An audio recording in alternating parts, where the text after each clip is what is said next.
On December 9th, 1987, something big happened. The streets of Palestine were alive with people, angry, frustrated, and determined to make a stand.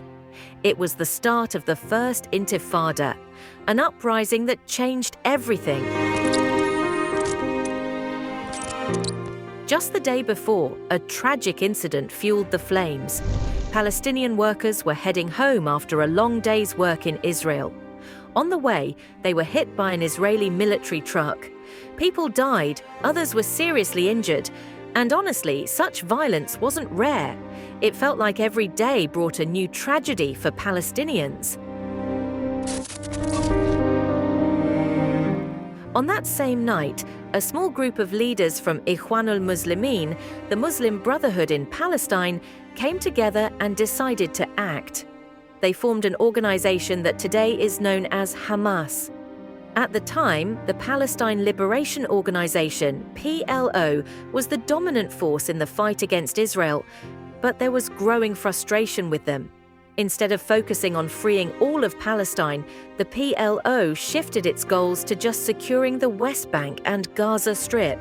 They also seemed more interested in winning over Arab leaders and Western allies than addressing the struggles of ordinary Palestinians. So, what's the truth about Hamas? Some call them freedom fighters, while others label them terrorists. Conspiracy theories swirl. Some even claim they were created by Israel. Critics argue they're just a militant group with no broader vision. But is that the full story, or does it hide a deeper truth about their purpose and the Palestinian struggle? The answer is, Hamas wasn't just about armed resistance. From the beginning, it aimed to be much more: a political, social, cultural, and military force. Their first leaders included Sheikh Ahmed Yassin, Abdulaziz al-Rantisi, Salah Shehadeh, and others.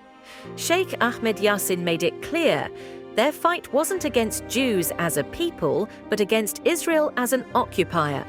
To Hamas, their mission is solely about freeing the whole Palestine. In 2006, Hamas shocked the world by winning elections in Palestine. They were hugely popular among Palestinians, mainly because they firmly rejected Israel's right to exist. Unlike other groups, they didn't believe in compromises or half measures. For them, the ultimate goal was a Palestine without Israel. But the West wasn't thrilled. After the win, countries like the United States refused to engage with Hamas unless they renounced violence and accepted Israel's existence. Ironically, just a year earlier, US President George W. Bush championed democracy across the region, expecting victories for factions like Fatah to spread democracy. Instead, Hamas's rise sent shockwaves through Western policy, prompting the US to arm Fatah. This support deepened the Palestinian political divide, leading to Fatah's control of the West Bank and Hamas's governance of Gaza. Since then, Gaza has been under intense blockade. Israel controls its borders, air and sea, turning it into what many call an open-air prison. Life there is unbelievably hard. What started with stones and sticks has evolved into an armed group capable of significant operations. In 2014, Israel thought they could crush Hamas, but that didn't happen. By October 7, 2023, Hamas demonstrated its growing capabilities with one of its largest operations against Israel in decades. So, how do Muslim leaders feel about Hamas? It's complicated.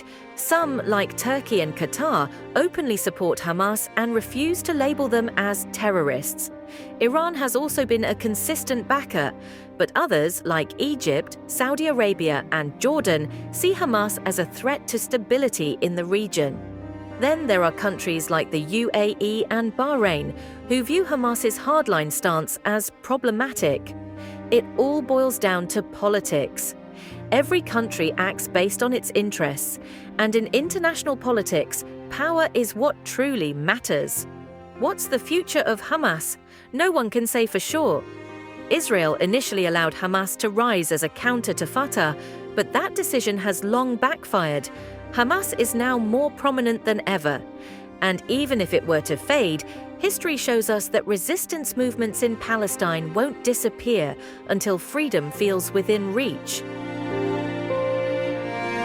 The story doesn't end here.